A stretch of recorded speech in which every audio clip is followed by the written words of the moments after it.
Hello everyone, I am Elif. I will talk about the trade channel today. Another channel by which the global crisis reached the Turkish economy has been the export market.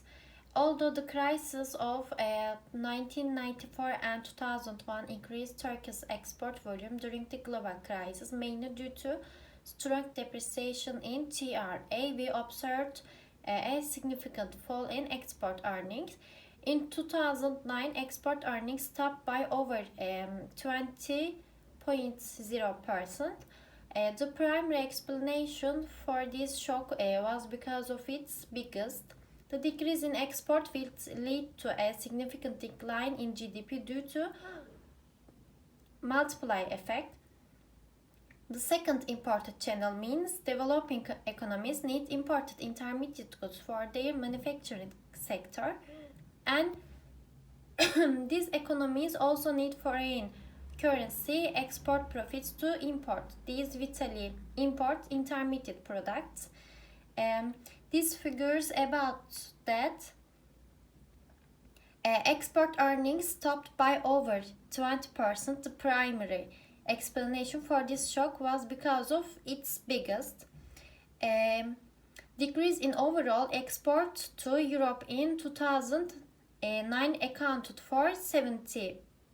In other words, the decline in export to Europe in 2009 far exceeded the average share of Europe in Turkish export over the 2006 period.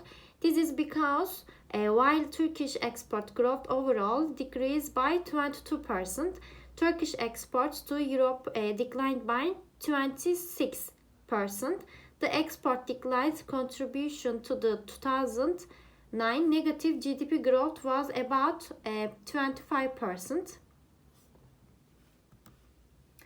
Turkey also need intermediate imports of goods for their export, as their export are mainly in the form of final products. Hence, a decline in export leads to the decrease in demand for imports. The deteriorating consumption and investment spending started dramatically after 2008.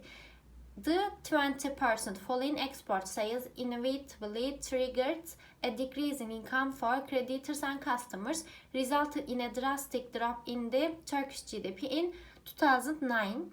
The other studies which investigated the growth relationship between export and GDP in Turkey show us that there is a close relationship between growth and export revenues in Turkey. And the other channel is financial channel. This channel is defined as the shocks in liquidity and or exchange rates experienced by the developing countries' financial system, which are closely linked to developed countries. Similarly, Syria's financial crisis has failed to capture the Turkish economy. Turkish financial system recovered from the global recession very rapidly in comparison to crises of 1994 and 2001. For example, while 18 banks went bankrupt during the 2001 crisis, no single bank failed in the global recession. The most critical factors according to the current literature are substantial foreign reserves and stable exchange rate regimes. We conclude that all these factors listed in the literature may have played some roles in mitigating the impacts of the crisis on developing nations. Figure 10, and it started following the third quarter of 2008 due to the turbulence in US financial markets, and net flows stopped by a significant amount in 2009, and net flows as GDP's shares were 1.7%.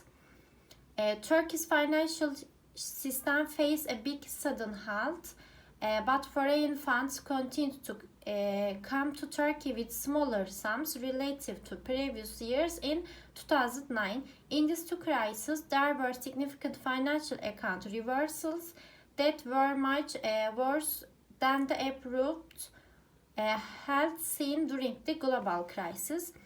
This figures that Fundamentally, financial disruptions may be measured by looking at the severity of abrupt falls or capital reverses. Analyzing the trend in net financial flows will provide us with very useful information on the extent of the shock a country experiences through its financial accounts. This figure it start to fall in the third quarter of 2008 due to the turbulence in US financial markets. In 2009, all three forms of financial flows had been weak but optimistic. It can be thought of as a sudden pause rather than a reversal.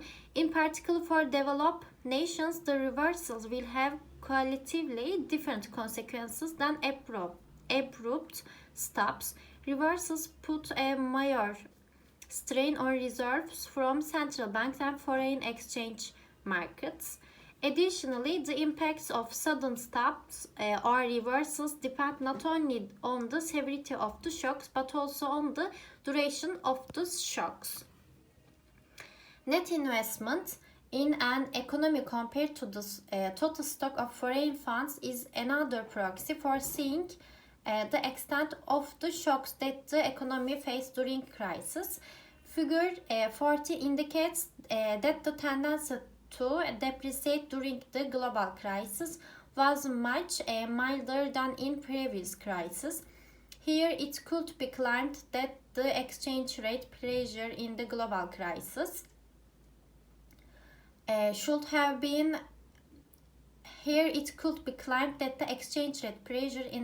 crisis should have been slowed down due to reserve operation. In this figure says that this one it's upside and it's upsides and the downsides. There are three distinct reasons behind the mild shocks Turkish economy and other developing countries encountered in the recent crisis. Among other reasons, as the contribution of some policy reforms put into effect in the preceding century. First one, financial markets in developed countries. Second, major quantitative easing in developed countries. And third, the US turbulence and prolonged euro area volatility. Developing countries enjoyed greater credibility and autonomy in enforcing expansion monetary and fiscal policy that partly offset the insufficient aggregate demand issue in developed countries for some time. Policy response to the crisis. In order to evaluate the effects of the financial crisis, the authorities introduced a broad range of policy initiatives, but criticized that they were too late to respond. These measures might be grouped into three categories. First one, fiscal policy measure. Second one, monetary responses. And third one, financial sector measures. Thank you for listening to me.